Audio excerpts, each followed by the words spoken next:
여러분, 혹시 이런 생각 해본 적 없나요? 나는 몇 년째 같은 회사를 다니고 있는데 왜 월급은 그대로인 것 같지? 분명 신입 때보다 훨씬 많은 일을 하고 있습니다. 업무도 늘었고, 책임도 늘었고, 스트레스도 늘었죠. 그런데 통장을 보면 이상합니다. 점심값은 오르고, 커피값은 오르고, 마트 물가는 계속 오르는데 내 월급만 제자리인 것 같은 느낌. 도대체 왜 이런 일이 생기는 걸까요? 사실 많은 사람들이 회사에 오래 다니면 월급도 그만큼 크게 오를 거라고 생각합니다. 하지만 현실은 생각보다 다릅니다. 특히 대부분의 중소기업은 매년 연봉 인상률이 평균 23% 수준인 경우가 많습니다. 규모가 작은 회사나 영세 사업장의 경우에는 연봉 동결도 흔하고 1%에서 2% 정도만 올려주는 경우도 적지 않죠. 물론 대기업, 은행, 공기업, 공공기관, 대형 IT 기업처럼 상대적으로 연봉 체계가 좋은 곳들은 상황이 다를 수 있습니다. 하지만 대한민국 직장인의 상당수는 그런 곳에서 일하지 않습니다.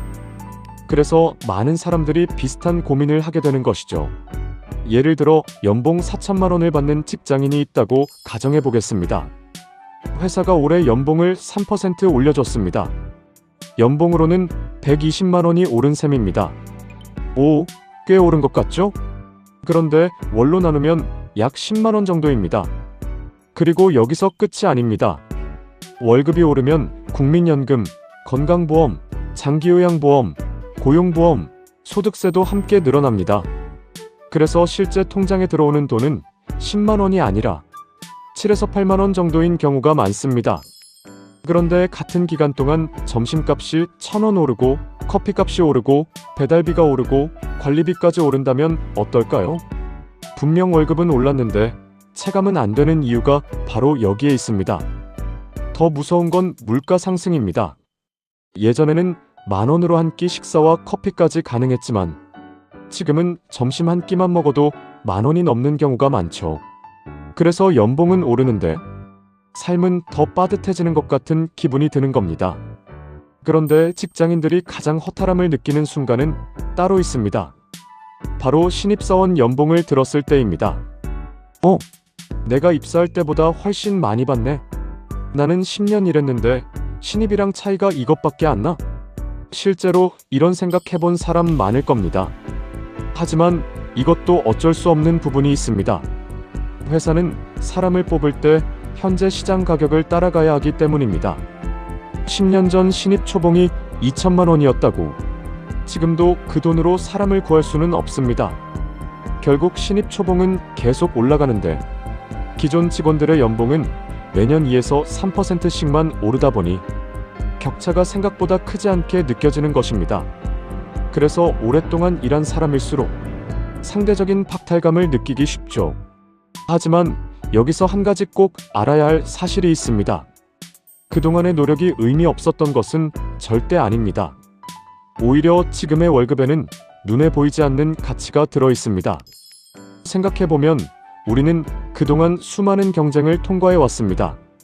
입사 경쟁을 이겨냈고, 매년 평가를 받았고, 성과 압박을 견뎌냈고, 회사 안에서 살아남기 위해 계속 노력해 왔습니다.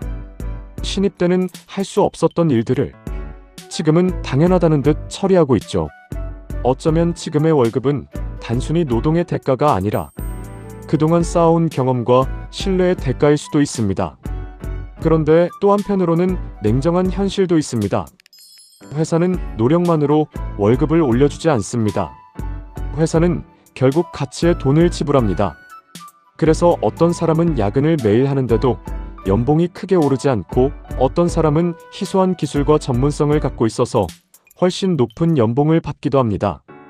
결국 연봉은 얼마나 열심히 일했느냐보다 시장에서 얼마나 대체하기 어려운 사람이냐에 영향을 받는 경우가 많습니다. 그래서 많은 전문가들이 승진보다 이직이 연봉 상승에 더 효과적이라고 말하는 것이죠.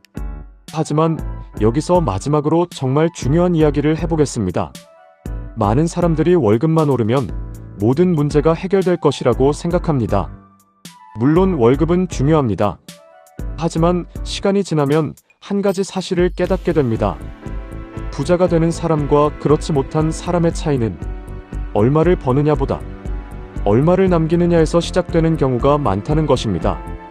월 300만 원을 벌면서도 꾸준히 저축하고 투자하는 사람이 있는가 하면 월 700만 원을 벌면서도 늘 카드값에 쫓기는 사람도 있습니다.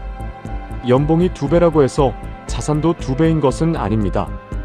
결국 중요한 것은 버는 돈과 쓰는 돈의 균형입니다. 그래서 몇 년째 월급이 그대로인 것 같다고 너무 좌절할 필요도 없습니다. 지금까지 버텨온 시간과 노력은 결코 헛되지 않았습니다. 다만 현실적으로는 연봉을 올리기 위한 노력과 지출을 관리하는 습관을 함께 가져야 한다는 것이죠.